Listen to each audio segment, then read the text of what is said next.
ନିକଟରେ ज्ञान निकटरे वेद निकटरे पहुंचेबा पाई ऋषि ज्ञानी मुनि माने उपनिषद रचना कले। गीता मध्य गोटे उपनिषद गीत उपनिषद पूरा काल रे आगुरु ए गीता को बोली कहा जाउथिला। ई महाभारत रे यदि आपण देखिबे बहुत प्रकार गीता अच्छी 94 रु अधिका प्रकार गीता देखा मिले महाभारत रे। ये भीष्म गीता व्याध गीता सबरी गीता सौनक गीता गीता गीता गीता ता भितर अच्छी आम तो अच्छी तापरे आम आलोचना करवा। आ बाहर प्राय 113 प्रकार गीता उपलब्धि हुए। ई प्रकार बहु प्रकार गीता अच्छी तो जिते गीता अच्छी वो गीता भितर श्रीमद भगवत गीता होची सर्वश्रेष्ठ।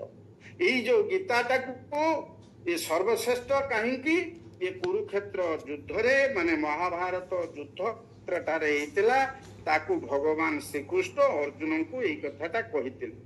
ता अर्जुन जेतेबेले कौटुंबिक मोह आसीची कर्तव्य कर्म करने को प्रेरणा देइथिले।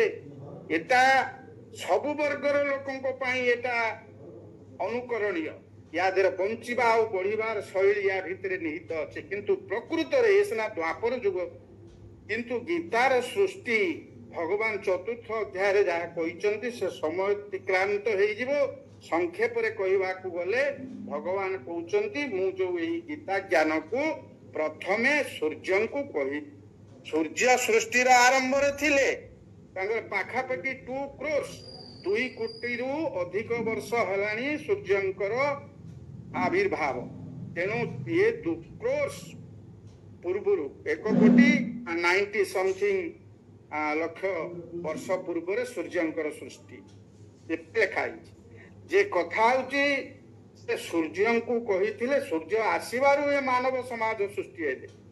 से जो सूर्य को कही सी धीरे धीरे धीरे तांको परे तांकर पुत्र से जो मनु इक्ष्वाक इमती राजा परंपरा क्रमे सब जानी धीरे धीरे से लोप पाईगला। तेणु ये द्वापर युग शेषे भगवान निजे अवतरण करिसंती।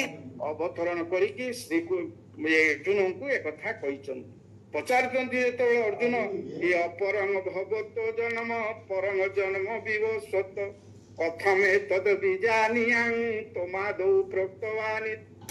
अपरंग भवत जन्म ये आपणकर जन्म तो एबे हेछि आपण एटा को आरंभ रे आदौ प्रक्तवान इति आदौ की सर्वप्रथमे सृष्टि रे कहिथिले बोली मु किमिति जानिबी।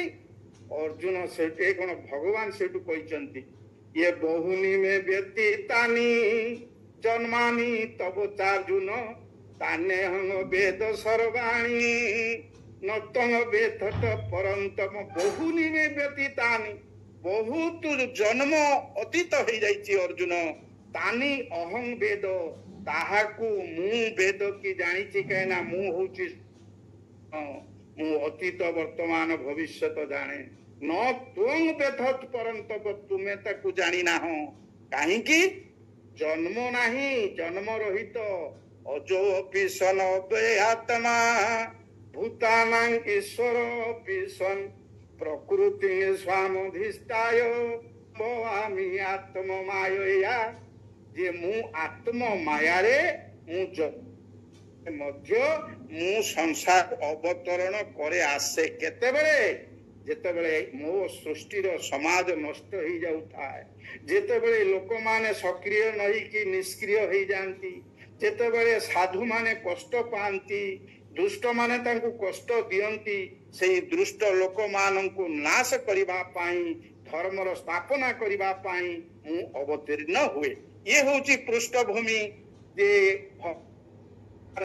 पूर्व किंतु कथाटा भौणी द्वापर जुगरे आसिला। द्वापर जुगरे काहे आसिला द्वापर जुगरे ए प्रकार ए जो क्षेत्र रे से कहिसंती जे पांडव आउ गोटे पटे कौरव एथि अधर्म ए प्रकार व्यापी जाइथिला जे सेतबेले कौनसी प्रकार आईन कानून काम रे लागू नथिला।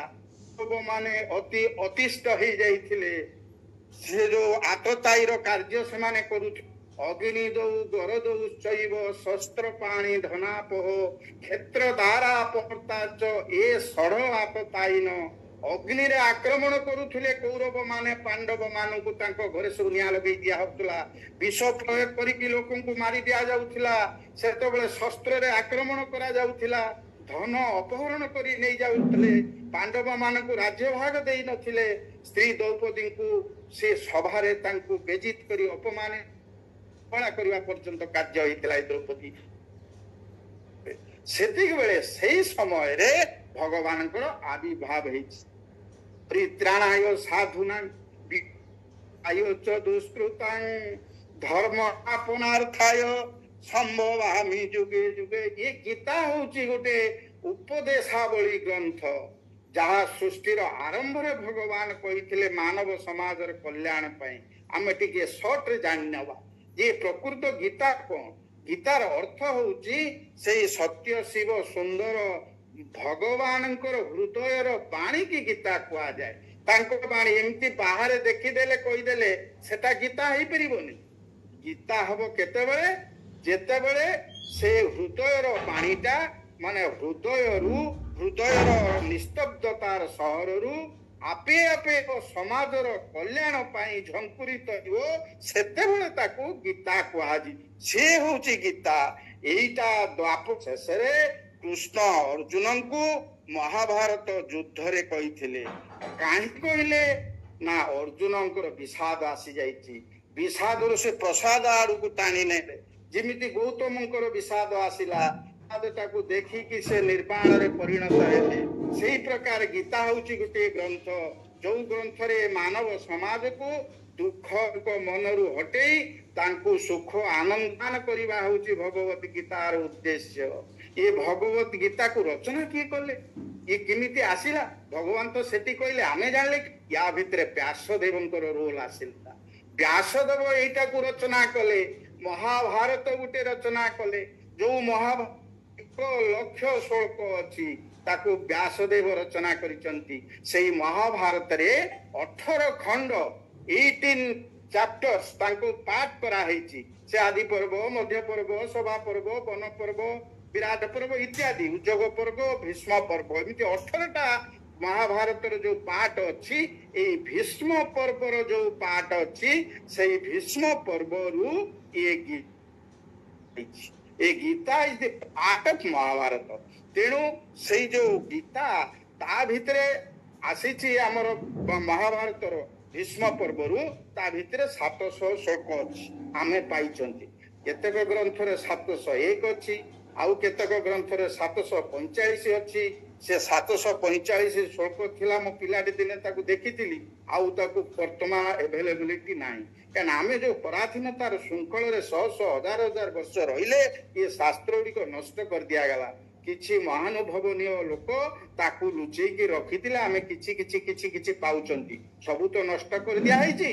ତେଣୁ ଗୀତା 700 ଶ୍ଲୋକ ଅଛି, ସେ 700 ଶ୍ଲୋକରୁ ଭଗବାନ 575 ଶ୍ଲୋକ କହିଛନ୍ତି, ଅର୍ଜୁନ 55 କହିଛନ୍ତି, ସଞ୍ଜୟ 39 ଶ୍ଲୋକ କହିଛନ୍ତି, ଧୃତରାଷ୍ଟ୍ର ମାତ୍ର ଗୋଟିଏ ଶ୍ଲୋକ କହିଛନ୍ତି। 700 ଶ୍ଲୋକ ଆମର ଏଭେଲେବୁଲ ଅଛି, ଯୋଉଟା ପଢୁଛନ୍ତି। ତେଣୁ ଏଇ ଗୀତାଟାକୁ କୌଶଳ କଣ, ପ୍ରଥମେ ପଢିଲେ ତାପରେ ତ ଆମେ ତାକୁ ବୁଝିବା, ତାପରେ ତ ତାକୁ ହୃଦୟରେ ମନ୍ଥନ କରିକି ଜାଣିବା, ତାପରେ ତ ତାକୁ ମାନିବା, ହଁ କଥାଟା ଠିକ, ତାପରେ ତାକୁ ଅନୁସରଣ କରିବା, ପାଳି କର୍ମରେ ଲଗେଇବା, ତାପରେ 100% ବେନିଫିଟ ପାଇବା।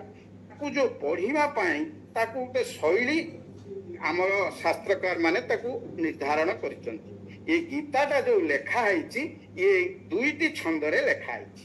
ଗୋଟେ ହଉଛି ଅନୁଷ୍ଠୁପ ଛନ୍ଦ, ଆଉ ଗୋଟେ ଇନ୍ଦ୍ରବଜ୍ର ଛନ୍ଦ ବୋଲି ତାକୁ କହୁଛନ୍ତି, କି ଆଉ ଅନ୍ୟ କି ଛନ୍ଦ ବୋଲି କୁହାହଉଛି। ଏଇ ଯୋଉ ଅନୁଷ୍ଠୁପ ଛନ୍ଦ ଯୋଉ କହୁଛନ୍ତି, ଯେ ଆଗରୁ ଥିଲା, ପ୍ରଥମେ ପଢିଲେ ଅନୁଷ୍ଠୁପ ଛନ୍ଦ, ଶ୍ରୀମଦ୍ ଭଗବତ ଗୀତା ପ୍ରଥମରେ ପଢାଯାଏ, ଯେ ଅନୁଷ୍ଠୁପ ଛନ୍ଦରେ 645ଟି ଶ୍ଲୋକ ରଚନା କରାହେଇଛି, ଆଉ ଇନ୍ଦ୍ରବଜ୍ର ଛନ୍ଦରେ 55ଟି ଶ୍ଲୋକ ରଚନା କରାହେଇଛି। ତେଣୁ ଅନୁଷ୍ଠୁପ ଛନ୍ଦରେ ଯୋଉ 645 ଶ୍ଲୋକ ଅଛି, ସେ ଅନୁଷ୍ଠୁପ ଛନ୍ଦଟା କଣ ନା, ଅନୁଷ୍ଠୁପ ଛନ୍ଦଟା ହଉଛି ମାତ୍ର 32 ଅକ୍ଷର। 32 ଅକ୍ଷରଟା 2ଟା ଧାଡି ହେଇଛି, ଆଉ ସେଇ 2ଟା ଧାଡିଟା 4ଟା ଚରଣ ହେଇଛି। ତେଣୁ 8ଟି ଅକ୍ଷର ହଉଛି ଗୋଟିଏ ଚରଣ, ଦୁଇଟି ଚରଣରେ ଗୋଟିଏ ଧାଡି ହେଇଛି ଏବଂ ଦୁଇଟି ଧାଡିରେ ଗୋଟିଏ ଶ୍ଳୋକ ହେଇଛି। ତେଣୁ ଏଇ ଯୋଉ ଇଏ ତାହାର ଅନୁଷ୍ଠୁପ ଛନ୍ଦଟା, କିନ୍ତୁ ଇନ୍ଦ୍ରବ୍ରତ ଯୋଉ ଛନ୍ଦଟା ଅଛି ସେଥିରେ 55ଟି ଶ୍ଳୋକ ଅଛି। ସେଇ 55ଟି ଶ୍ଳୋକ କେମିତି ରଚନା କରାହେଇଛି ନା ସେ 44ଟି ଅକ୍ଷରରେ ହେଇଛି। ତାର 4ଟା ଚରଣ ଅଛି, 11ଟି ଅକ୍ଷର ହଉଛି ଗୋଟିଏ ଚରଣ, ଗୋଟିଏ ଧାଡି 11ଟି ଅକ୍ଷର।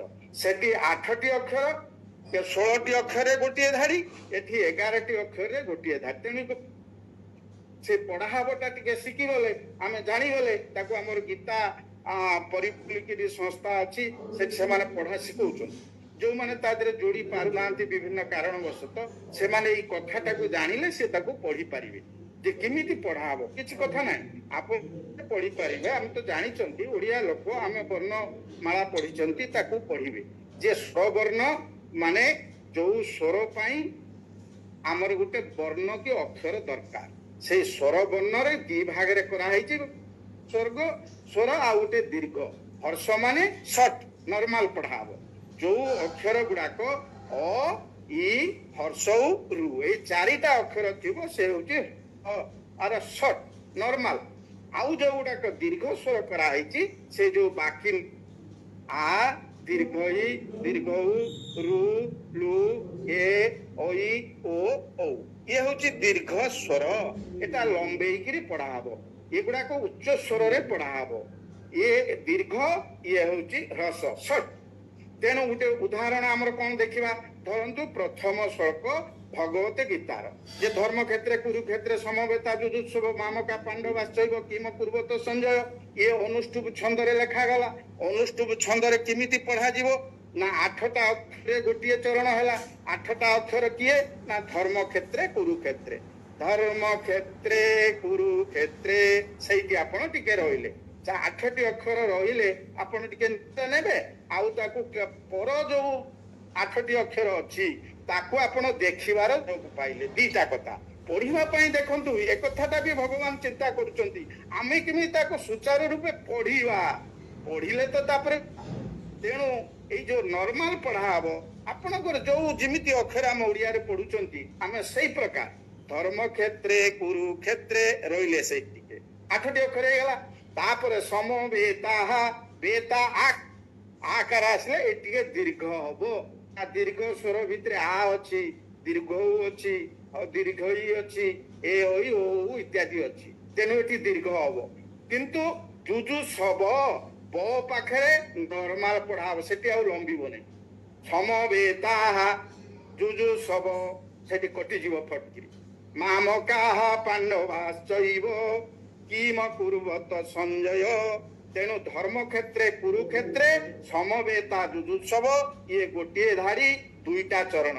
ପଢିଲା ବେଳେ ଧର୍ମ କ୍ଷେତ୍ରେ କୁରୁକ୍ଷେତ୍ରେ ଟିକେ ରହିଲେ, ସମବେତା ଯୁଜୁତ୍ସବ ଟିକେ ରହିଲେ, ମାମକା ପାଣ୍ଡବାଶ୍ଚୈବ ଟିକେ ରହିଲେ, କିମ ପୂର୍ବତ ସଞ୍ଜୟ ଟିକେ ରହିଲେ। ଇଏ 8ଟି ଅକ୍ଷର, ଇଏ ଗୋଟିଏ ଚରଣ, 4ଟା ଚରଣରେ ଗୋଟିଏ ଶ୍ଳୋକ ହଉଛି।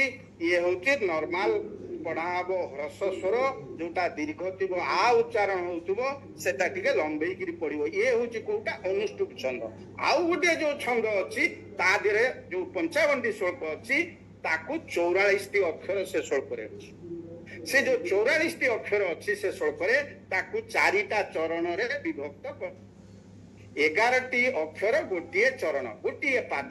ସେଇ ଯୋଉ ଧରନ୍ତୁ ଆମେ ସେ ଶ୍ଳୋକ ଗୋଟିଏ ଉଦାହରଣ ନବା ଯେ ପ୍ରକୃତ ଇନ୍ଦ୍ରବଜ୍ର କଣ, ତାକୁ ଆଉ କେତେକ ଶାସ୍ତ୍ର ସେ ବୋଲି ଛନ୍ଦ କହୁଛନ୍ତି। ଇଏ କାର୍ପଣ୍ୟ ଦୋଷ ପହତ ସ୍ୱଭାବ, ଇଏ ହଉଛି 11ଟି ଅକ୍ଷର ହେଇଗଲା। କାର୍ପଣ୍ୟ 3, ଦୋଷ 3 2 5, ପହତ ସ୍ୱଭାବ ହେଲା 6। ଏ 11ଟି ଅକ୍ଷର ହେଇଗଲା ପରେ ଆମେ ଟିକେ ସେଇଠି ରହିବା। କାର୍ପଣ୍ୟ ଦୋଷ ପହତ ସ୍ୱଭାବ, ଏ ହେଲା 2ୟ ଅଧ୍ୟାୟର 7 ନମ୍ବର ଶ୍ଳୋକ। ସେଇ ପ୍ରକାର ଆପଣ ପୃଚ୍ଛାମିତ୍ୱାଙ୍ଗ ଧର୍ମ ସମୂଢ ଚେତା ଯଶ୍ରେୟ ସାନ୍ନି ଶୀତଙ୍ଗ ଗୃହୀତ ନମେ ଶିଷ୍ୟତେ ଅହଂ ସାଧିମାଂ। ଇଏ ହଉଛି 44ଟି ଅକ୍ଷର, ଇଏ 4ଟା ଧାଡି, 11ଟା ଅକ୍ଷରରେ ଗୋଟିଏ ଧାଡି।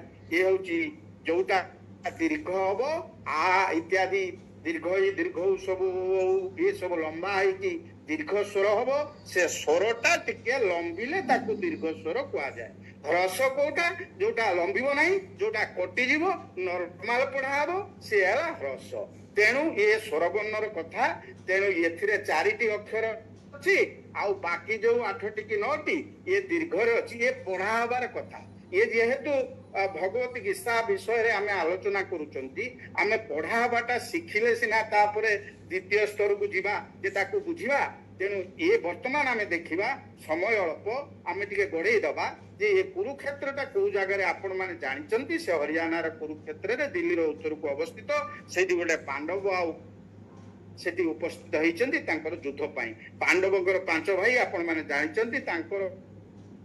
जानते अन्य पक्षरे कौरवंकर 100 भाई बंधु बांधव सहयोगी अच्छा पांडव पाखे 7 औक्षणी सैन्य थिला बेले ये कौरव मान पाखे 11 औक्षणी सैन्य अच्छी 11 औक्षणी सैन्य कौन औक्षणी माने कौन तार माने होउची 11 औक्षणी सैन्य पांडव पाखे अच्छी माने गोटे औक्षणी सैन्य 2,21,600 सैन्य जो गोटे औक्षणी कह तेणु ये गोटे आम जमी ईस्टर्न कमांड वेस्टर्न कमांड अच्छी आम से पैटर्न में आम सैन्य बाहिनी विभक्त होती आमर वर्तमान जोटा चलुची ये सबू आमर पूर्व थिला ये गोटे हूँ प्रतिच्छवि आमर जो शासकटा से जो औक्षणी सैन्य भितर से गोला बारूद अमुक गाड़ी मोटर नथिला कौन से औक्षणी सैन्य भितर कौन रे ना गजारोही रे अश्वारोही रे आउ रथारोही रे पदातिक सैन्य रे ये 4 भाग रे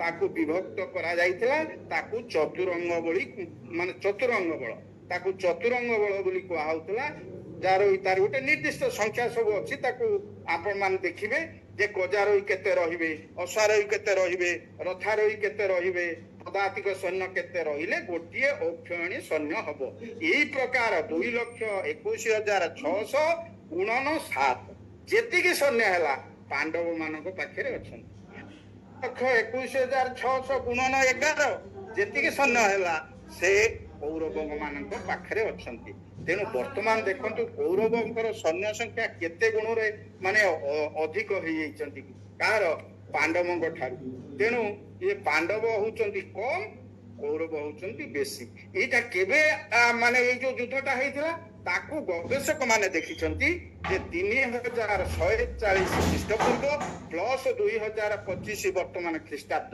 अर्थात 5,165 वर्ष पूर्वे ये महाभारत युद्ध होइतिला बोली ये आमर गवेषक माने एटाकू बाहर करचंती विभिन्न शास्त्र विभिन्न कथा लिखिचंती किंतु 5,100 शिलालिपि जहाँ वर्तमान आमर मिलुची सेटा जना पड़ुची जे 5,165 वर्ष पूर्वे ये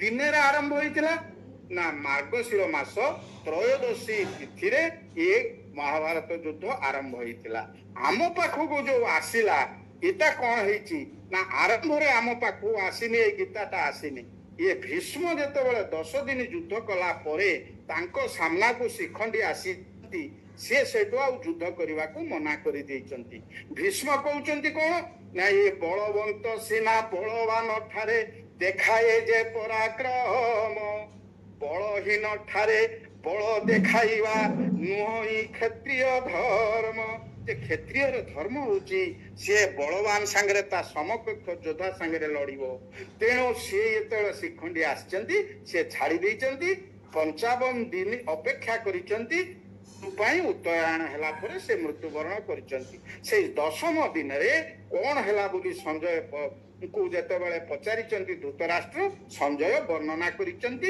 गीतार सेठू आसी किंतु प्रकृत युद्धटा ये मार्गशीर मास आपणकर त्रय आरंभ होइतिला आम पाखु तापरे 10 दिन परे एटा को श्लोकन को आसिला एटा केते समय भगवान कहिथिले ये 2 मुहूर्त रे भगवान गीता कहिचंती 2 मुहूर्त माने मात्र 48 गुणन 2 96 मिनिट रे गीता कहा जाइतिला आपण जो दिन 96 मिनिट रे गीताटा को पाठ करि देबे आपण जानिबे जे हां मु गीतार प्रकृत पाठी 96 मिनिट्स रे से गीताटा को भगवान कृष्ण अर्जुन को कही या पूर्व त्रेतया जुग अष्टावक्र ऋषि सी जनक को 4 मिनिट रे गीता कही देथिले गीता ज्ञान तांको देथिले 4 मिनिट रे किंतु ये श्री कृष्ण 96 मिनिट रे गीता प्रदान कले।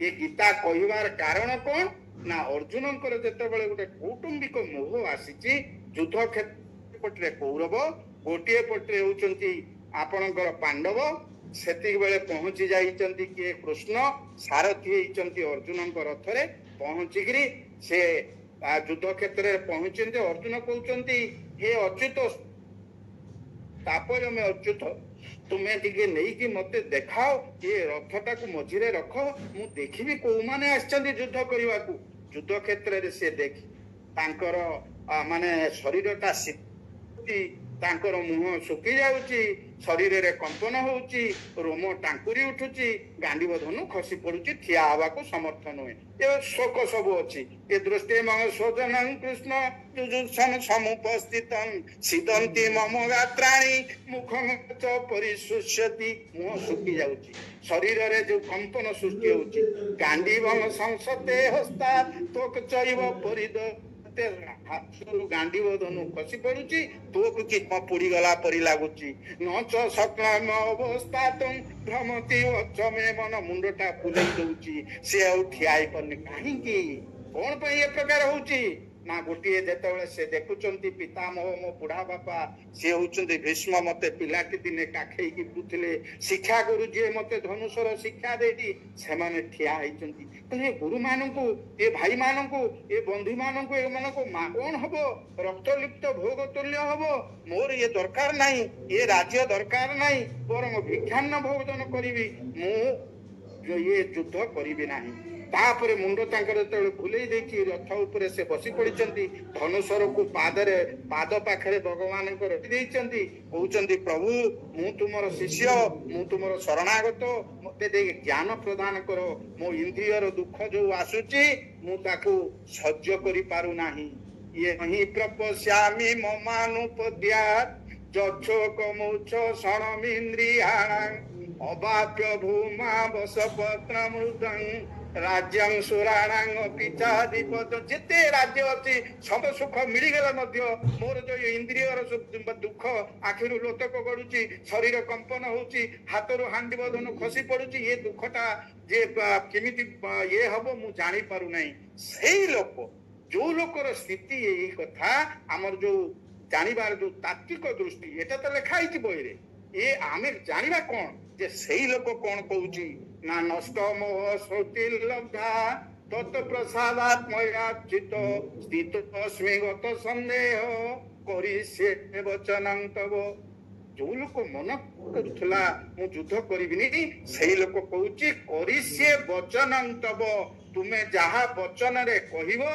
मु ताहा करिबि नष्ट मोह मोर मोह नष्ट हेई गला मोह कोन थिला जे गुरु द्रोणंक प्रति मोह तन भीष्म पितामहं प्रति मोह भाई मानक प्रति मोह आचार्यान मातुलान भातृन पुत्रान सखी तथा ससुरान सुदश्चैव सेनैरुभयरपि ए मानक प्रति मोह भाई माने मरि जिवे भाई मानक स्त्री माने विधवा हेई जिवे पिला माने बाप छेउंड हेई जिवे स्त्री माने दूषिता हेई जिवे धीरे धीरे वर्ण संकर जात हबो तांको ठारू पितृपुरुष पानी पाइबे नाही जे एटा नष्ट होला केमि दिस इज द प्रॉब्लम से सॉल्व कले केमिति भगवान कृष्ण एटा होची गीता किपरि नष्ट होईची अरे अर्जुन तू जहा पाई शोक ताहा पाई शोक करिवा कथा नुह ए असोच्यान सोच प्रज्ञावादांश भास से गोटे जो कथा पाई सोच करिवा कथा नुहे सोचना करिवा कथा नुहे दुख करिवा कथा नुहे सेही मानक पई तू दुख करूचु ए कथा सुन गता सुनच नानु सोचंती पंडिता ये जोटा गत हो जाइछे मरि जाइछंती जो माने मरि नांते अछंती एगुडा के पई दुख काहे की करिवु प्रज्ञा जो मानकर उदय होइछे से माने एगुडा के सब चिंता करंती नाही काहे की अरे तू ते आत्मा तू पा शरीर नुहे ये आत्मा पा अविनाशी प्रत्येक लोक पा जन्म हेले मरिबो मले पुणी जन्म हबो ता कर्म अनुसार जन्म पाइबो तू ए मानक पई शोक काहे की करूचु ନଷ୍ଟ ମୋହ ତାଙ୍କର ମୋହଟାକୁ ସେ ନଷ୍ଟ କରିଦେଇଛନ୍ତି ଭଗବାନ କୃଷ୍ଣ। ନଷ୍ଟ କଲେ ନା ସ୍ମୃତିରେ ତାଙ୍କୁ ସ୍ମୃତି ଶକ୍ତି ଆତ୍ମଜ୍ଞାନ ଦେଲେ। ଆତ୍ମଜ୍ଞାନ ହରେଇ ଦେଇ କିଏ ନା ଅର୍ଜୁନ କଣ ସ୍ମୃତି ଶକ୍ତି ତାକୁ ପ୍ରଦାନ କଲେ? କହିଲେ ଆରେ ତୁ ଇଏ ପିତା ତ ନିଜର ପିତା ଯିଏ ପରମାତ୍ମା ଯୋଉଠୁ ଆସିଛୁ ମମେଇ ଭାଂଶ ଜୀବ ଲୋକେ ଜୀବଭୂତ ସନାତନ ଭଗବାନଙ୍କର ଆମେ ଅଂଶ। ଆମର ପିତା ସେଇ ଉପରେ ଅଛି, ଆମକୁ ଡାକୁଛି, ତୁ ତା କତିକି ତାକୁ ନ ଜାଣିକି ତାକୁ ତୁ ସ୍ମୃତିରେ ହଜେଇ ଦେଇକି ତୁ ଭାବୁଛୁ କଣ ନା ମୁଁ ହଉଛି ସ୍ୱତନ୍ତ୍ର। ନା ତୁ ସ୍ୱତନ୍ତ୍ର ନୁହେଁ, ତୁ ପା କ୍ଷତ୍ରିୟ। ସେ ସ୍ମୃତି ଶକ୍ତିରେ ଭୁଲି ଯାଇଥିଲା ଯେ ସେ ଜଣେ କ୍ଷତ୍ରିୟ ବୋଲି, ଯେ କ୍ଷତ୍ରିୟର କାର୍ଯ୍ୟ କଣ ଏ କଥା ବି ଭୁଲି ଯାଇଥିଲା। ସ୍ମୃତିରେ ଲବ୍ଧା ତାକୁ ସେଇ ଆତ୍ମଜ୍ଞାନ ଦେଲେ। ଆରେ ତୁ ଯଦି କ୍ଷତ୍ରିୟ ତ କ୍ଷତ୍ରିୟର କାର୍ଯ୍ୟ କଣ ନା ଶୌର୍ଯ୍ୟ ତେଜ ଧୃତିରି ରାକ୍ଷମ ଯୁଦ୍ଧେ ଚାପ ପଳା ଦାନ ଈଶ୍ୱର ଭାବଶ୍ଚ କର୍ମ ସ୍ୱଭାବ ଶୌର୍ଯ୍ୟ ପରାକ୍ରମ ତେଜ ଧୃତି ଧୈର୍ଯ୍ୟ ଦାକ୍ଷ ଦକ୍ଷତା ଯୁଦ୍ଧେ ଚ ଅପି ଅପଳାୟନ ଯୁଦ୍ଧେ ଚାପ୍ୟ ପଳାୟନ। ଯୁଦ୍ଧରେ ସେ ପଳେଇବନି, ମରିବ ବରଂ ରଣରେ, କିନ୍ତୁ ଫେରିବନି କ୍ଷତ୍ରିୟ। ତୁ ପା ଜଣେ କ୍ଷତ୍ରିୟ। ଏଇଟାକୁ ସ୍ମୃତିରେ ତାର ପୁରେଇଲେ, ତାକୁ ଆତ୍ମଜ୍ଞାନ ଦେଲେ। ଆତ୍ମ ମାନେ ମୁଁ, ଜ୍ଞାନ ମାନେ ଜାଣିବା। ମୁଁ ୟାରି ଉପରେ ଆଲୋଚନା ହବ ଗୋଟିଏ କ୍ଲାସ କେବଳ ଉପରେ। ବର୍ତ୍ତମାନ ଆମେ ସର୍ଟରେ ଏତିକି ଜାଣିବା ଯେ ଯୋଉ ଲୋକ ମନା କରୁଥିଲା ଯୁଦ୍ଧ କରିବା ପାଇଁ ତାକୁ ଆତ୍ମଜ୍ଞାନ ଦେଲେ। ଅର୍ଥାତ ଆତ୍ମ ଅର୍ଥାତ ମୁଁ, ଜ୍ଞାନ ଅର୍ଥାତ ଜାଣିବା, ତାକୁ ଜଣେଇ ଦେଲେ ଯେ ତୁ ହଉଛି କିଏ, ସେଇ ପରମାତ୍ମାଙ୍କର ସନ୍ତାନ। ତୁ ପରମାତ୍ମାଙ୍କୁ ଭୁଲି ଯାଇଛୁ, ପୁଣି ନିଜର କର୍ତ୍ତବ୍ୟ ଭୁଲି ଯାଇଛୁ। ପରମାତ୍ମା ଆମ ପାଇଁ ସମସ୍ତ କାର୍ଯ୍ୟ କରୁଛନ୍ତି। ଏ କଥାଟାକୁ କହିଲା କହୁଛନ୍ତି ସ୍ଥିତୋସ୍ମି ନଷ୍ଟ ମୋହ ସ୍ମୃତି ଲବ୍ଧା ତତ୍ ପ୍ରସାଦାତ୍ ମୟା ଚିତ ତତ୍ ପ୍ରସାଦାତ୍ ତୋ ପ୍ରସାଦରୁ ତୋ ଦୟାରୁ ମୁଁ ଜାଣୁଛି ହେ ଅଚ୍ୟୁତ। କଣ ଜାଣିଲା ପରେ ହଉଛି ସ୍ଥିତୋସ୍ମି, ସ୍ଥିର ହେଲା, ଅସ୍ଥିର ହେଇଯାଇଥିଲା। ଏକ ଅଧ୍ୟାୟରେ ପ୍ରଥମ ଅଧ୍ୟାୟରେ ଯୋଉ 30 ନମ୍ବରରେ ସେ କହୁଥିଲା ନ ତ ସ୍ୱପ୍ନମ୍ୟ ଅବସ୍ଥା ତୁ ମୁଁ ଠିଆ ହେଇପାରୁନି ଭ୍ରମତିବ ଚ ମୋ ମନ ମୋ ବୁଲେଇ ଦଉଛି ନିମିତ୍ତାନି ଚ ପଶ୍ୟାନି ମୁଁ ଦେଖୁଛି ସମସ୍ତେ ଏ ହଉଛି ବିପରୀତ ଲକ୍ଷଣ ସବୁ ମୁଁ ଦେଖୁଛି। ବିପରୀତାନି ଟିକେ ସବୁ ନିମିତ୍ତ ମାତ୍ର ଏ ସଂସାର ଏଇ ଯୋଉ ଭ୍ରମ ଏଇ ଯୋଉ ଜିନିଷ ଗୁଡାକ ଏଇ ଗୁଡାକ ତା ମୁଣ୍ଡରୁ ଯୋଉ ଥିଲା ଅସ୍ଥିର ହେଇଯାଇଥିଲା ମୁଣ୍ଡଟା ସେ ସ୍ଥିର ହେଇଗଲା। କେତେବେଳେ ସ୍ଥିର ହେଲା ନା ଯେତେବେଳେ ଭଗବାନ ବିଶ୍ୱରୂପ ଦେଖେଇ ଦେଲେ, କହିଦେଲେ। ଆଶ୍ଚର୍ଯ୍ୟ ହେଇଯାଉଛି ଅର୍ଜୁନ। ଆଖ୍ୟାଇ ମେ କୋ ଭବାନୁଗ୍ରହ ରୂପ ନମସ୍ତୁତେ ଦେବ ପର ପ୍ରସିଦ୍ଧ ବିଜ୍ଞାତୁମିଚ୍ଛାମି ଭବନ୍ତଂ ଆଦ୍ୟଂ ନହି ପ୍ରଜାନାମି ତବ ପ୍ରବୃତ୍ତି। ଇଏ ହଉଛି 31 ନମ୍ବର ଶ୍ଲୋକ 11 ଅଧ୍ୟାୟ ବିଶ୍ୱରୂପର। ସେ କହୁଛନ୍ତି ପ୍ରଭୁ ତୁମେ କିଏ? ବିଶ୍ୱରୂପରେ ଯେତେବେଳେ ଦେଖେଇଛନ୍ତି ଯେ ସମସ୍ତ ପ୍ରାଣୀ ମାନେ ତାଙ୍କ ଭିତରେ ଅଛନ୍ତି ଏବଂ ଏ ଯୋଉ ମାନେ ପ୍ରାଣୀ ମାନେ ସେ ତାଙ୍କର ଯେତେବେଳେ ସମୟ ଆସୁଛି ସେ ଯୋଉମାନେ ଭଲ କାମ କରିଛନ୍ତି ନିଆଁ ମଲା ବେଳେ ପୋଡିକି ମରୁଛନ୍ତି ପତଙ୍ଗ ଯେମିତି ନିଆଁ ମରେ, ଅସଂଯମୀ ଅଧର୍ମୀ ଲୋକମାନେ ପାପୀ ମାନେ ମରିଲା ବେଳେ ଯୋଉମାନେ ଧର୍ମୀ ଲୋକ କ୍ଷେତ୍ରରେ ନଦୀ ମିଶିଲା ଭଳିଆ ଧୀରେ କଷ୍ଟ ଶୂନ୍ୟ ମୃତ୍ୟୁ ବରଣ କରୁଛନ୍ତି। ଏ କଥାଟା ଦେଖି କାଳସ୍ମି ଲୋକ କ୍ଷୟକୃତ ପ୍ରବୃତ୍ତି ଲୋକାନ୍ ସମାହର୍ତ୍ତୁର୍ମିହ ପ୍ରବୃତ ବୃତେ ବିତ୍ୱାନ ନ ଭବିଷ୍ୟନ୍ତି ସର୍ବେ ଅବସ୍ଥିତା ପ୍ରତ୍ୟନ୍ନକେଷୁ ଯୋଦ୍ଧା। ଭଗବାନ କହୁଛନ୍ତି 32 ନମ୍ବର ଶ୍ଲୋକ 1ରେ ମୁଁ ହଉଛି କାଳ ଲୋକକ୍ଷୟ କର୍ତ୍ତା। କାରଣ ବିଶ୍ୱରୂପ ଦର୍ଶନ ଦେଖି ଡରିଗଲା ଅର୍ଜୁନ। କହିଲା ଇଏ କଣ, ମୁଁ ଭାବିଥିଲି ସଖା ବୋଲି, ମୁଁ ଭାବିଥିଲି ମାନବ ବୋଲି, ମୁଁ ତାକୁ ବହୁତ କଥା କହିଦେଇଛି, ସେତେବେଳେ ଦେଖିଦେଇଛି ୟାର ଭିତରେ ସାରା ସଂସାରକୁ। ସେ ପଚାରୁଛି ପ୍ରଭୁ ତୁମେ କିଏ, ମତେ ଟିକେ ତୁମର ସେ ସମୟ ଦେଖାଅ। ସିଏ କହୁଛନ୍ତି ମୁଁ କାଳ, ଯୋଉଟା କି ରବଟ ଓପେନ କାଲି ଆଲୋଚନା ହବ। ଯିଏ ଅଟୋମ ବମ୍ ବାହାର କରୁଛି ସେଦିନ ସେ ଯୋଉ ଲ୍ୟାବରେଟୋରୀରେ ଏ କାଲି ଆଲୋଚନା ଅଛି। ଭାରି ଗୁରୁତ୍ୱ ଆଲୋଚନା, importance of Bhagavad Gita, voice Bhagavad Gita. ଏଇଟା କାହିଁକି ବିଶ୍ୱର 1 ନମ୍ବର ଗ୍ରନ୍ଥ ହେଇଛି, ଆସନ୍ତା କାଲି ଆଲୋଚନା ଅଛି। ତେଣୁ ବର୍ତ୍ତମାନ ଭଗବତ ଗୀତାର ସାରମର୍ମକୁ ଆଲୋଚନା କରିବାକୁ ଯାଇ ଗୋଟେ ଲୋକ ମନା କରୁଛି, ପୁଣି ସେ କରୁଛି।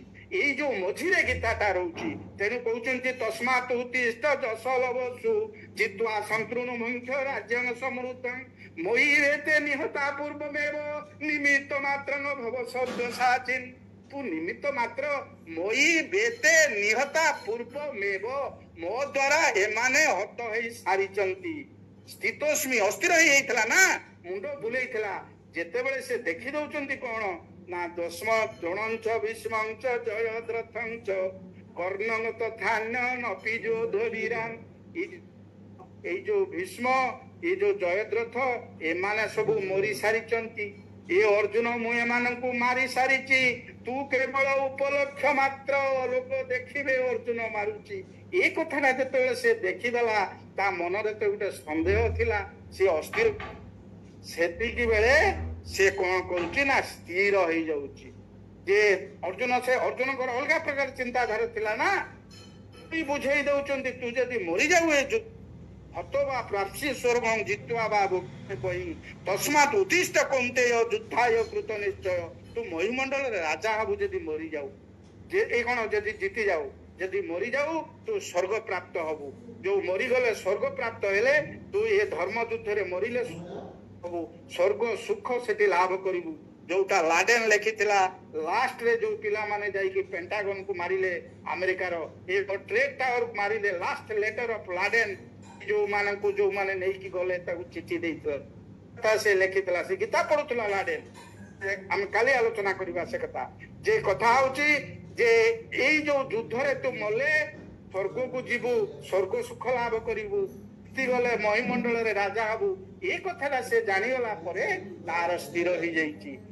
ସନ୍ଦେହ, ତାର ଯୋଉ ସନ୍ଦେହଟା ଥିଲା ଯେ ମୁଁ ମାରିଲେ ପାପ ହବ, ଭଗବାନ ତାକୁ ବୁଝେଇ ଦେଲେ ଏ କୁକର୍ମୀ ମାନଙ୍କୁ, ଅଧର୍ମୀ ମାନଙ୍କୁ ଯୋଉମାନଙ୍କୁ ମାରିଲେ ତୋର ଧର୍ମ ହବ, ଏ ଦୁଷ୍କୃତ ମାନଙ୍କୁ ହବ ନା ଧର୍ମ ସଂସ୍ଥାପନା ହବ, ଭଗବାନଙ୍କ କାର୍ଯ୍ୟରେ ଭଗବାନଙ୍କର ଅଂଶ ଆମେ, ମମେଇ ଅଂଶ, ତେଣୁ ଭଗବାନଙ୍କର କାର୍ଯ୍ୟ ଯାହା ଏ ମଣିଷର ମଧ୍ୟ କାର୍ଯ୍ୟ ହଉଛି ସେଇଆ।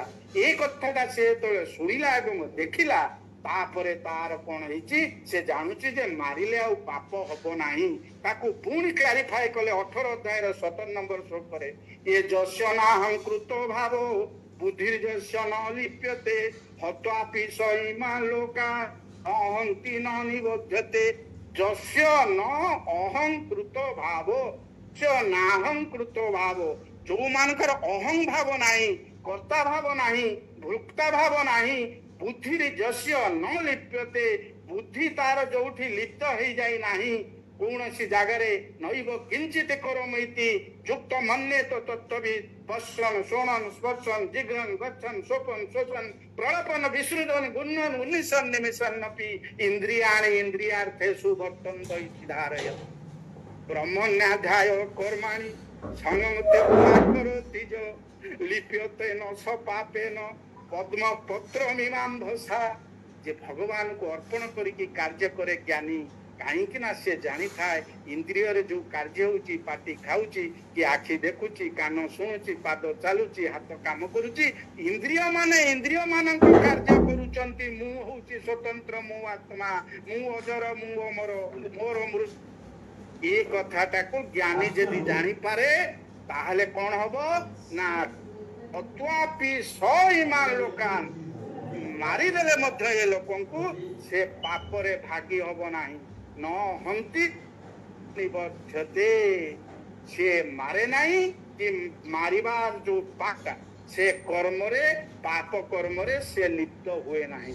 ଯେତେବେଳେ ଆମର ପାପ କର୍ମରେ ଆମେ ଲିପ୍ତ ହଉଛନ୍ତି ଏଇଥିପାଇଁ ଯେ ଆମର କର୍ତ୍ତା ଭାବ ରହିଛି, ଭୋକ୍ତା ଭାବ ରହିଛି, ଯେ ମୁଁ କରୁଛି, ସେଇ ଭାବଟା ଯଦି ଚାଲିଗଲା ତାହେଲେ କଣ ହବ ନା ଆମେ ଯୋଉ କାର୍ଯ୍ୟ କରିବା ତାର ଯୋଉ ପାପଟା ସୃଷ୍ଟି ହଉଛି ଆଉ ହବନି। ଯସ୍ୟ ନାହଂକୃତ ଭାବ, ଇଏ ହଉଛି 18 ଅଧ୍ୟାୟର 17 ନମ୍ବର ଶ୍ଲୋକରେ। ଆପଣ ମାର୍କ କରିକି ନେଇକି ଦେଖିବେ କେମିତି କେତେବେଳେ ଆମକୁ ପାପ ଲାଗିବ ନାହିଁ। ତାପରେ କହୁଛି କରିଷ୍ୟ ବଚନ ତବ ହେ କୃଷ୍ଣ, ବଚନ ପାଳନ କରିବି। ଯୋଉ ଲୋକ ମନା କରୁଥିଲା ମୁଁ କରିବି ନାହିଁ, ମତେ ମାରି ଦିଅନ୍ତୁ, ମୁଁ ଅଶସ୍ତ୍ର ଅବସ୍ଥାରେ ଅଛି, ଯଦି ମାମଙ୍ଗ ପ୍ରତିକାରଂ ଶସ୍ତ୍ରଂ ଶସ୍ତ୍ର ପାଣୟ ଧାତରାଷ୍ଟ୍ରାରଣେ ହନ୍ୟୁ ତନ୍ନେ କ୍ଷମ ତରଙ୍ଗ ଭବେ ଅପ୍ରତିକାର ଅବସ୍ଥାରେ ଅଶସ୍ତ୍ର ଅବସ୍ଥାରେ ମୁଁ ଅଛି ଏଇ ସମୟରେ ଶସ୍ତ୍ରଧାରୀ ମାନେ ଯଦି ମତେ ମାରି ଦିଅନ୍ତି ସେଇଟା ମୋ ପକ୍ଷରେ ମଙ୍ଗଳକର ହବ। ସେଇ ଲୋକ କହୁଛି ଯେ ମୁଁ କରି ସେ ବଚନ ତବ ଆଉ ମାନି ସେ ନୁହେଁ ଆଉ ଶୁଣି ସେ ନୁହେଁ ମାନିବି ଶୁଣିବି ନୁହେଁ କରିବି ଯୁଦ୍ଧ କରିବି। ଯୋଉ ଲୋକ ମନା କରୁଥିଲା ମୁଁ ଯୁଦ୍ଧ କରିବା ପାଇଁ ସେଇ ଲୋକ ଯୁଦ୍ଧ କର୍ମ କଲା ଫଳରେ କଣ ହେଲା ନା ୟାର ସାରମର୍ମ କଣ ଆସିଲା ନା ଅର୍ଜୁନଙ୍କ ମନରେ ସେଦିନ ଯୋଉ ବିଷାଦ ସେଇ ରଣାଙ୍ଗନାରେ ଆସିଥିଲା କୌରବ ଆଉ ପାଣ୍ଡବଙ୍କ ମଝିରେ ତାଙ୍କର ରଥ ରଖି ଦେଇଥିଲେ ଭଗବାନ କୃଷ୍ଣ ସେ ଦେଖିଲା ପରେ ଯୋଉ ବିଷାଦ ଯୋଉ ଥିଲା ସେଇ ଦୁଃଖଟାକୁ ସେ ବୁଝିଲେ ବୁଝିକି ଦୁଃଖର ନିରାକରଣ ପାଇଁ କାର୍ଯ୍ୟ କଲେ ଯୁଦ୍ଧ କଲେ ତାପରେ ତାଙ୍କର ପ୍ରସାଦରେ ପରିଣତ ହେଲା ଜିତିଲେ ସୁଖ ଭୋଗ କଲେ। ତେଣୁ ସାରମର୍ମ ହେଲା ଯେ ଯଦି ଦୁଃଖଟାକୁ ବୁଝେ ଏବଂ ଦୁଃଖଟାକୁ କାର୍ଯ୍ୟ କରି ନିରାକରଣ କରେ ତେବେ ସେ ସୁଖ ପାଇବ। ସୁଖ ଖୋଜିଲେ ସୁଖ ମିଳେ ନା ସୁଖ ଖୋଜିଲେ ଦୁଃଖ ହିଁ କେବଳ ମିଳିବ। ବୁଦ୍ଧଦେବ ସେଇଦିନ ଦୁଃଖଟାକୁ ବୁଝିଲେ ଯେ ଚାଲି ଦେଖୁଛନ୍ତି ରୋଗୀ ଲୋକ ତା ଭିତରେ ଜ୍ୱର ତା ଭିତରେ ବିଭିନ୍ନ ପ୍ରକାର ରୋଗ ସେ ଚାଲି ପାରୁନାହିଁ କିଛି ବାଟ ଗଲା ପରେ ଗୋଟେ ବୁଢଟାକୁ ଦେଖୁଛନ୍ତି ବାଡି ଧରି ଚାଲୁଛି ପୁଣି କିଛି ବାଟ ଗଲା ପରେ ଦେଖୁଛନ୍ତି ଗୋଟେ ଶବ ମୃତ୍ୟୁବରଣ କରିଛି। ଏ ତିନିଟା କଥା ଦେଖିଲା ପରେ ସେ ଦୁଃଖୀ ହେଇଗଲେ କହିଲେ ଆରେ ସଂସାରଟା ଦୁଃଖମୟ ମୁଁ ତେଣୁ କଣ କରିବି। ତେଣୁ ତାର ଦୁଃଖକୁ ନିରାକରଣ ପାଇଁ ଉପାୟ ଖୋଜିଲେ ଦେଖିଲେ ଏ ଦୁଃଖର କେବଳ ଡିଜାୟାର କାମନାର ବିନାଶ ହେଲେ ଦୁଃଖର ବିନାଶ ହବ। ଦୁଃଖର ଯୋଉ ଦିନ ସମ୍ପୂର୍ଣ୍ଣ ବିନାଶ ହବ ସେଇଦିନ ଆମ ନିର୍ବାଣ ପ୍ରାପ୍ତି ହବ ମୋକ୍ଷ ପ୍ରାପ୍ତି ହବ ପ୍ରାପ୍ତ ହବ। ଯେ ପର୍ଯ୍ୟନ୍ତ ଆମ ମନରେ ଦୁଃଖ ଥିବ ସମ୍ପୂର୍ଣ୍ଣ ଭାବରେ ଦୁଃଖ ନାଶ ହେଇ ନଥିବ ସେ ପର୍ଯ୍ୟନ୍ତ ମୁକ୍ତି ମିଳିବ ନାହିଁ। ତେଣୁ ମୁକ୍ତି ପାଇବାକୁ ହେଲେ କଣ କରିବାକୁ ପଡିବ ନା ବନ୍ଧନ ଆମର କଣ କଣ ଅଛି ତାକୁ ଦେଖିବାକୁ ପଡିବ। ବନ୍ଧନକୁ ଏ ଶରୀର ଆଉ ମନରୁ ହଟେଇ ଦେଲେ ଯାହା ରହିବ ତାହା ହଉଛି ମୁକ୍ତି। ଏ ଧନେଇ ସେନା ଧନ ବନ୍ଧନରେ ଆମେ ପଡିଛନ୍ତି ପୁତ୍ରେଇ ସେନା ଯୋଉମାନେ ଆମର ପୁଅ ବନ୍ଧୁ ବାନ୍ଧବ ଇତ୍ୟାଦି ତାଙ୍କର ଆଫେକ୍ସନ ଆସକ୍ତିରେ ପଡିଛନ୍ତି। ଲୋକେଇ ସେନା ମତେ ଏତେ ଲୋକ ଆନନ୍ଦ ମତେ ଦେବେ ପ୍ରାଇଜ ଦେବେ ଅଙ୍କ ଦେବେ ଢଙ୍କ ଦେବେ ଏଇ ଯୋଉ ବନ୍ଧନ ଗୁଡିକ ଆମ ମନକୁ ସବୁ ଘାରି ଦେଇଛି ସେ ବନ୍ଧନ ଗୁଡିକ ଯଦି ଆମ ମନରୁ ପଳେଇବ ତେବେ ଯାଇକି ଆମେ ମୁକ୍ତି ପାଇବା। ଆମେ ଚାହିଁବା ଜ୍ଞାନ ପାଇବା। ଜ୍ଞାନ ପ୍ରାପ୍ତ କରିବାକୁ ହେଲେ କଣ କରିବ ବହି ପଢି ଦଉଛନ୍ତି ସମସ୍ତେ ତ ବହି ପଢୁଛନ୍ତି ଜ୍ଞାନୀ ହେଇଯାଉନାହାନ୍ତି କାହିଁକି ନା ଜ୍ଞାନ ପାଇବାକୁ ହେଲେ ଅଜ୍ଞାନତାଟାକୁ ଦୂର କରିବାକୁ ପଡିବ। ମୋର କଣ କଣ ମୁଁ ଜାଣି ନାହିଁ ମୋର ତ ଅଙ୍କ ହଉଛି ମୁଁ ଫେର ସେଇ ଅଙ୍କ ପଢିବି ସେ ଜ୍ଞାନୀ ହବନି। ସେ ଜ୍ଞାନୀ କେତେବେଳେ ହବ ତାର ଇଂଲିଶ ଟା ହଉନାହିଁ ତାର ଅଜ୍ଞାନତାଟା ହଉଛି ଇଂଲିଶ। ତେଣୁ ଇଂଲିଶ ଟାକୁ ସେ ପଢିକି ଇଂଲିଶ ଟାକୁ ସରଳ ଭାବରେ ବୁଝିଗଲେ ସେ ଲୋକଟା ଜ୍ଞାନୀ ହବ। ତେଣୁ ଜ୍ଞାନ ପାଇବାକୁ ହେଲେ ଅଜ୍ଞାନତାଟା କଣ କଣ ଅଛି ଶରୀର ମନରେ ତାକୁ ଜାଣି ଦୂର କଲେ ଜ୍ଞାନୀ ହବ। ସକ୍ରେଟିସ୍ ସେଦିନ କହିଥିଲେ I no what I do not know best statement in the world। ଏ ସାରା ବିଶ୍ୱରେ ବେଷ୍ଟ ଷ୍ଟେଟମେଣ୍ଟ ଯେ ଜ୍ଞାନୀ କେମିତି ହବ ନା ଯଦି ଅଜ୍ଞାନତାଟାକୁ ଜାଣିବ। ସକ୍ରେଟିସ୍ କହୁଛନ୍ତି ଆଇ ନୋ ମୁଁ ଜାଣିଛି ମୋ ଅଜ୍ଞାନତାଟା କଣ ସେ ହଉଛି ଜ୍ଞାନୀ। ମୁଁ ଚାହୁଁଛି କ୍ଷମତାବାନ ହେବି ଶକ୍ତିବାନ ହେବି କେମିତି ହେବି କଣ କଲେ ହେବି ମୁଁ କଣ ଯାଇକି ଜିମ୍ନାସିୟମ ଚାଲିଗଲେ କ୍ଷମତାବାନ ହେଇଯିବି ନା। ମୋ ଅକ୍ଷମତାଟା କଣ କଣ ଅଛି ମୋର ଦୁର୍ବଳତାଟା କଣ କଣ ଅଛି ତାକୁ ଦୂର କଲେ କ୍ଷମତା ଅଟୋମେଟିକ ଆସିବ। ଆମର ଭୁଲ ହଉଛି କଣ ଧରନ୍ତୁ ମୁଁ ଆରୋଗ୍ୟତା ପ୍ରାପ୍ତ କରିବାକୁ ଚାହୁଁଛି ଶରୀରଟା ରୋଗ ଶୂନ୍ୟ ହବାକୁ ଚାହୁଁଛି ମୋର ରୋଗ ମୁଣ୍ଡ ବିନ୍ଧିଲା ମୁଁ ଗୋଟେ ଔଷଧ ଖାଇଦଉଛି ପେଟରେ ଝାଡା ହେଲା ଗୋଟେ ଔଷଧ ଖାଇଦଉଛି କିନ୍ତୁ ଆଜି ଛାଡି ଯାଉଛି ଫେର 8 ଦିନ ପରେ ଯୋଉ କଥାକୁ ସେଇ କଥା। ଆରୋଗ୍ୟତା ପଛରେ ଗୋଡେଇଲେ ଆରୋଗ୍ୟତା ମିଳିବ ନାହିଁ। ଆରୋଗ୍ୟତା ପ୍ରାପ୍ତ କରିବାକୁ ହେଲେ କଣ କରିବାକୁ ନା ରୋଗ କଣ ଅଛି ମନ ଭିତରକୁ ଚିହ୍ନିବାକୁ ପଡିବ। ରୋଗଟାକୁ ଚିହ୍ନି ତାର କାରଣ ଜାଣି ସେ କାରଣକୁ ନିରାକରଣ କଲେ ତାକୁ ଦୂରୀକରଣ କଲେ ଶରୀର ଆଉ ମନରୁ ଆରୋଗ୍ୟ ଅଟୋମେଟିକ ଆସିବ। ଭୁଲ ହଉଛି କଣ ଆମେ ଆରୋଗ୍ୟତା ପଛରେ ଦଉଛନ୍ତି କଣ ହେଇଛି ଅଙ୍କ ହେଇଛି ଏଇଟାକୁ ଖାଇଲେ ଛାଡିଯିବ ଚପି ଯାଉଛି ଫେର 8 ଦିନ ପରେ ହଉଛି। କିନ୍ତୁ ଯଦି ମୁଁ ବୁଝନ୍ତି ଯେ ରୋଗଟା ମୋର ଏଇ କାରଣ ପାଇଁ ହେଇଛି ମୋର ଲିଭରର ଡିଷ୍ଟର୍ବାନ୍ସ ପାଇଁ ମୋର ହଜମ ହଉନି କି ମୋର ଲିଭରର ଡିଷ୍ଟର୍ବାନ୍ସ ପାଇଁ ମୁଣ୍ଡଟା ବିନ୍ଧୁଛି ମୁଁ ଲିଭରଟାକୁ ସଜାଡି ଦେଲେ ସିନା ରୋଗ ଛାଡିବ। ମୁଁ ଏନାସିନ ଟ୍ୟାବଲେଟ ଖାଇଲେ ଛାଡିବ। ମୁଁ ଚାହୁଁଛି ଯୋଗୀ ହେବି ଯୋଗ କରିକି ଭଗବାନଙ୍କୁ ଜାଣିବି, ଯୋଗ କରିକି ସମତା ଆଣିବି। ମତେ ଯୋଗୀ ହେବାକୁ ହେଲେ କଣ କରିବାକୁ ପଡିବ ନା ମତେ ବିయోଗ କରିବାକୁ ପଡିବ। ଏ ମନ ଭିତରେ ଯୋଉ କାମ, କ୍ରୋଧ, ଲୋଭ ଇତ୍ୟାଦି ମଦ ମାତ୍ସର୍ଯ୍ୟ ଅଛି ତାକୁ ତ୍ୟାଗ କରି ପରମାତ୍ମାଙ୍କ ଚରଣରେ ମୋ ଆତ୍ମାକୁ ଲଗେଇଲେ, ମନଟାକୁ ସ୍ଥିର କଲେ, ତାପରେ ଯାଇକି ଯୋଗୀ ହେବି। ଯୋଗୀ ଖାଲି ଲୁଗାପଟା ପିନ୍ଧିକି ବସିକି ନିରାହାରରେ ଏକାଦଶୀ କଲେ ଯୋଗୀ ହେଇପାରିବନି। ଯୋଗୀ ହବାକୁ ହେଲେ ମତେ ବିయోଗ କଲେ ମୁଁ ଯୋଗୀ ହେବି। ଯେ ପର୍ଯ୍ୟନ୍ତ ଶରୀରରୁ ବିయోଗ ହେଇନାହିଁ ସେ ପର୍ଯ୍ୟନ୍ତ ଯୋଗୀ ହେଇପାରିବ ନାହିଁ। ମୁଁ ଚାହୁଁଛି ଭଗବାନଙ୍କୁ ପ୍ରାପ୍ତ ହେବି। ଭଗବାନଙ୍କୁ ପ୍ରାପ୍ତ ହେବି କେତେବେଳେ? ଯେତେବେଳେ ଭଗବାନଙ୍କ ଗୁଣ ବ୍ୟତୀତ ଯୋଉ ଆସୁରିକ ଗୁଣ ଗୁଡିକ ଏ ଶରୀରରେ ଅଛି ତାକୁ କାଢି ଅଟୋମେଟିକ ମୁଁ ଭଗବାନ ହେବି। ଭଗବାନ ମତେ ଠୁଳେଇ ନେବେ, ତାଙ୍କ ସନ୍ତାନ ବୋଲି ମାନିବେ।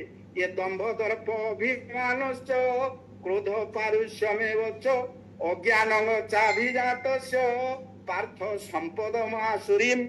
ଏଇ ଯୋଉ ଗୁଣ ଗୁଡାକ ଦମ୍ଭ ଦର୍ପ ଅଭିମାନ କ୍ରୋଧ ଏ ପାରୁଷ୍ୟ ମାନେ କଠୋରତା ଅଜ୍ଞାନ ଏଗୁଡାକ ଯେତେବେଳେ ଆମ ଶରୀରର ମନରୁ ଯେତେବେଳେ ଯାହା ରହିବ ସେ ହଉଛି ଭଗବାନ। ଭଗବାନ ତ ପ୍ରତ୍ୟେକ ଜାଗାରେ ଅଛନ୍ତି, ତାଙ୍କୁ ଖୋଜିବାକୁ ପଡିବନି, କୁଆଡେ ଯିବାକୁ ପଡିବନି। ନିଜ ଭିତରେ ଭଗବାନଙ୍କ ବ୍ୟତୀତ ଯୋଉ ଆସୁରିକ ଗୁଣ ଗୁଡାକ ଅଛି ତାକୁ କାଢିଦେଲେ, ଟାକୁ ମନରୁ କାଢିଦେଲେ, ରୋଗକୁ ମନରୁ କାଢିଦେଲେ, ଅଶାନ୍ତିଟାକୁ କାଢିଦେଲେ, ଦୁଃଖଟାକୁ କାଢିଦେଲେ, ଯାହା ରହିବ ଆନନ୍ଦ, ସେଇ ହଉଛି ଭଗବାନ। ସେଦିନ ଜୀବନରେ କଣ କଲେ ଗୌତମ ବୁଦ୍ଧ? ସେ ଗୌତମ ତାଙ୍କ ପ୍ରଥମେ ନାଁ ଥିଲା, ସେ ବୁଦ୍ଧରେ ପରିଣତ କେତେବେଳେ ହେଲେ? ଯେତେବେଳେ ସେ ଦୁଃଖଟାକୁ ବୁଝିଲେ, ଦୁଃଖର କାରଣ ଖୋଜିଲେ, ଦୁଃଖର କାରଣ ଜାଣି ତାକୁ ନିରାକରଣ କଲେ, ତାପରେ ସେ ବୁଦ୍ଧତ୍ୱ ପ୍ରାପ୍ତ ହେଲେ। ଗୌତମଙ୍କର ନାଁ ବୁଦ୍ଧ ନଥିଲା ପ୍ରଥମେ। ବୁଦ୍ଧତ୍ୱ ମାନେ ଜ୍ଞାନ। ସେଇ ବୁଦ୍ଧରେ ପରିଣତ ହେଲେ କେତେବେଳେ? ଯେ ମନରୁ ଦୁଃଖଟାକୁ ଯେତେବେଳେ ସେ ଦୂର କଲେ, ଯେତେବେଳେ ମନରେ ତାଙ୍କର ଦୁଃଖ ଆସିଛି, ଦୁଃଖ କରିବାର ଉପାୟ ଖୋଜିଲେ, ଭଗବାନ କୃଷ୍ଣଙ୍କ ଚରଣରେ ସେ ଶରଣ ନେଲେ। ଭଗବାନ କୃଷ୍ଣ ତାକୁ ବତେଇ ଦେଲେ ଯେ ଏଇ ହଉଛି ତୋର ଦୁଃଖର କାରଣ। ଏ ଦୁଃଖର କାରଣ ଜାଣି କଣ କଲେ ନା ନିରାକରଣର ରାସ୍ତା କହିଲେ।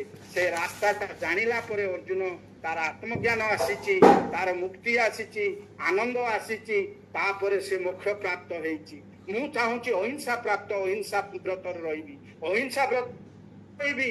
ଯେତେବେଳେ ମୁଁ ହିଂସାର ଭୟାବହତା ଜାଣିବି ଯେ ହିଂସା ହେଲେ ମନରେ ମୋର ଏଇଆ କ୍ଷତି ହଉଛି, କ୍ରୋଧ ଆସୁଛି, ବ୍ଲଡ ପ୍ରେସର ବଢୁଛି ହିଂସା କଲେ, ଏବଂ ମୋ ଲୋକମାନେ ମରୁଛନ୍ତି ହଣାକଟାରେ, ତାପରେ ମୁଁ ଅହିଂସାକୁ ମାନେ ଯିବି। ହିଂସାର ଭୟାବହତା ଯିଏ ଜାଣିନାହିଁ ସେ କେବେ ଅହିଂସାକୁ ଯାଇପାରିବ ନାହିଁ। ପାକିସ୍ତାନ ଅହିଂସାକୁ ଯାଉନି, ଏବେ ଯିବ ଅହିଂସାକୁ। ହିଂସାର ଭୟାବହତା ଜାଣି ହିଂସାକୁ ମନରୁ ଦୂର କଲେ ଅହିଂସା ଆପେ ଆପେ ଆସିବ। ବ୍ରହ୍ମଚର୍ଯ୍ୟ ଆମେ ପାଳନ କରିପାରୁନାହାନ୍ତି। କାହିଁକି ବ୍ରହ୍ମଚର୍ଯ୍ୟ ପାଳନ କରିପାରୁନା? କାଲି ଯୋଉ ଆମେ ବିଷୟ ଆଲୋଚନା କରୁଥିଲେ, ସେ ଆଲୋଚନାର ବିଷୟବସ୍ତୁ କୋଉମାନେ ମୃତ୍ୟୁକୁ ଜୟ କରିବେ, ଆଉ କେତେ ଗୁଡିଏ ପଏଣ୍ଟ ରହିଛି, ସମୟ ସୁବିଧା ହେଲେ ସେଗୁଡାକ ସବୁ ଆଲୋଚନା ହବ। ସମୟ ତ ବର୍ତ୍ତମାନ ଅତିକ୍ରାନ୍ତ ହେଇଗଲା, ତେଣୁ ଏଇଠି ଆମର ବକ୍ତବ୍ୟ ରଖିବା। କାହିଁକିନା ଏ ଆଜିକାର ସାରମର୍ମ ହେଲା, ଆମକୁ ବିଷାଦରୁ ପ୍ରସାଦ ଆଡକୁ ଗତି କରିବାକୁ ହେଲେ ଆମକୁ ବିଷାଦର କଣ କାରଣ କଣ ସବୁ ଜାଣିବାକୁ ପଡିବ, ଭଗବାନଙ୍କ ଚରଣରେ ସମର୍ପିତ ହେବାକୁ ପଡିବ। ଭଗବାନଙ୍କ ଚରଣରେ ସମର୍ପିତ ହେଲେ, ଭଗବାନଙ୍କର ଯୋଉ ଆଶୀର୍ବାଦ ହେଲେ ଆମେ ଜ୍ଞାନ ପ୍ରାପ୍ତ ହବା, ଆତ୍ମଜ୍ଞାନ ପାଇବା, ମୁକ୍ତି ପାଇବା, ଆନନ୍ଦ ପାଇବା, ମୁଖ୍ୟ ହବ। ବକ୍ତବ୍ୟ ଶେଷ କରୁଛି। ନମସ୍କାର। ଆସନ୍ତାକାଲି ଇମ୍ପୋର୍ଟାଣ୍ଟ